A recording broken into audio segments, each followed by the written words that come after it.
Aquí tenim una planta, la planta on s'observen aquestes dues piscines principals,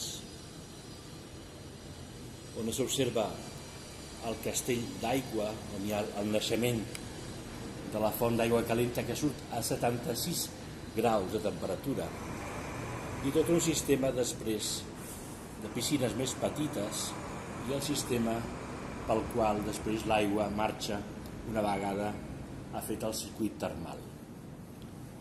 Allà tenim la piscina de les dues piscines grans.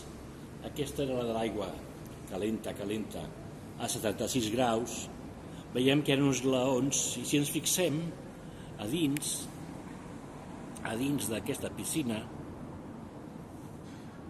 hi ha unes bases de granit que aguantaven una estructura de fusta que impedís que la gent que es posava aquí al mig es cremés a la temperatura tan alta que arribava.